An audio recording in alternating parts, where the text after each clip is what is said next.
اهلا بيكم في قلعة صلاح الدين، وده مسجد محمد.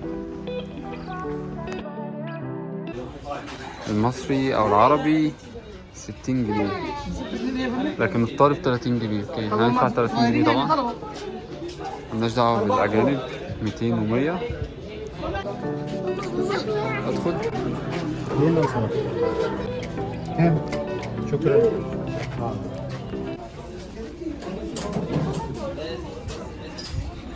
حرفيا انت كل ما تيجي هنا هتستمتع بالمكان كأنك بتعيش في مصر. انا عايزكم تتخيلوا معايا بقى اللي انا بتخيله كل ما اشوف حاجه زي دي. الشغل بقى زمان بقى، لو تسمعوا افلام هيستوريكال بقى والكلام ده كله بقى، الحصن بقى وفي جنود فوق بقى واقفين هنا، وده بينزل بقى بحديد كده بيتقفل، والجو ده ادخلوا بقى في المود ده لما تيجي المكان ده حرفيا. تخيل تيجي تدخل بقى هنا وتلاقي حرس واقفين هنا. القلعة طبعا هنا، القلعة معمولة فوق جبل المقطم، بحيث ان انت تشوف مصر كلها تقريبا او القاهرة كلها من هنا. دي مصر القديمة. بص المنظر، منظر خرافي حرفيا، خرافي.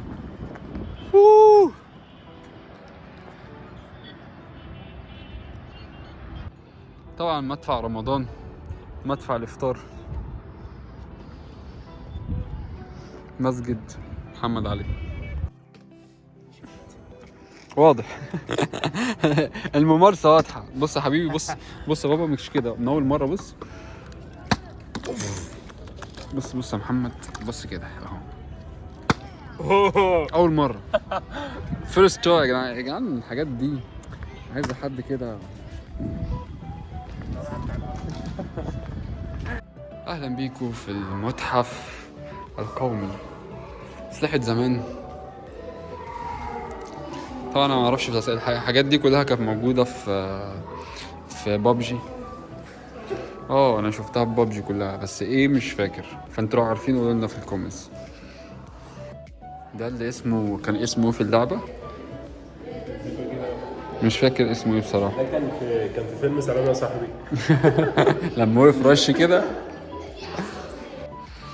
ده السجن يا جماعة، سجن القلعة. طبعا كان الناس تدخل هنا مساجين بقى، كل ده مساجين.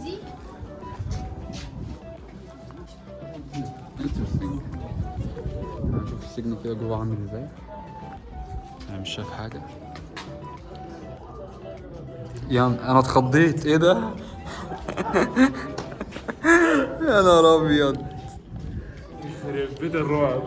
يا نهار ابيض يا جدعان، انا افتكرت ان في حد فعلا، ده حد قاعد يقرا. طب ليه يا حاج الرعب ده؟ ليه يعني؟ استفدت ايه انت كده بقى؟ خليني بقى اوريكم حاجه، خلي بالكم منها عشان بصوا بيعذبوا جوه بالصوت او بال اسمه ايه، كرباج. طبعا الناس مش متوقعه ان هو ممكن تشوف حد جوه، فالناس بتتخض. بصوا يا جماعه، بصوا الديتيلز دي بتاع المكان خرافيه. يعني الواحد بس يقعد يتفرج على الجدران اللي معموله منها المسجد. تعالوا بقى اخدكم جوله جوه المسجد نفسه.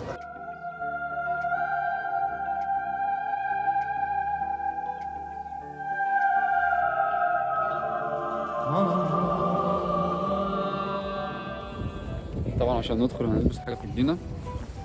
كان في الاول في سجاد وبتاع، فكنت بتخلع الكوتشي.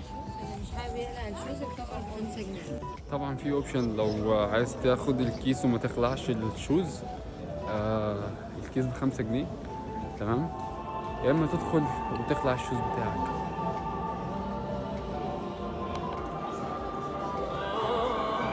طبعا تحفة فنية بكل المقاييس. طبعا ده المنبر الأساسي اللي كان هنا من ساعة ما اتبنى المسجد، وده منبر جديد.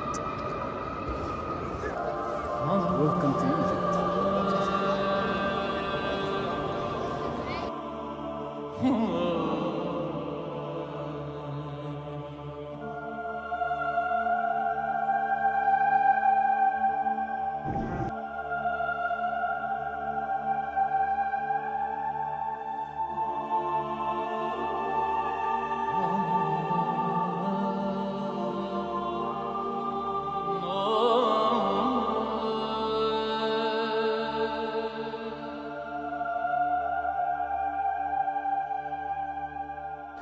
طبعا المكان ده هنا كانوا بيتوضوا، دي كانت حنفيات عادي بيتوضوا فيها، بعد كده يدخلوا على الصلاة. هو مفيش حاجة تاني كده، احنا تقريبا وريتكم كل حاجة. فلو انتوا حابين النوع ده من الفيديوهات او الفلوجز هيدن جيمز ان كايرو، الاماكن اللي ممكن تروحها في القاهرة وما تكلفكش كتير. احنا تقريبا صرفنا 20 جنيه تيكت هناك مجمع الأديان و30 جنيه هنا. ذاتس ات يعني، كوست ناثينج حرفيا. والمواصلات بقى مش كتير لان الاتنين قريبين من بعض، فانت لو عايز تروح الاتنين مع بعض ممكن تروح الاتنين مع بعض. الفيديو ده ليه احنا؟ مش هننزله على اليوتيوب. صح، احنا بنقوله ليه احنا؟ عشان نكمل، لان احنا بقالنا كتير ما خرجناش، اتسحلنا في الشغل. المرة الجاية المرة الجاية انا بعت مرسى لك الليست بتاع الهيدن جيمز في كايرو، مرسى علم. فهنكملها كلها وهنكمل سفر around Egypt. 200 bucks only 200 bucks ان شاء الله.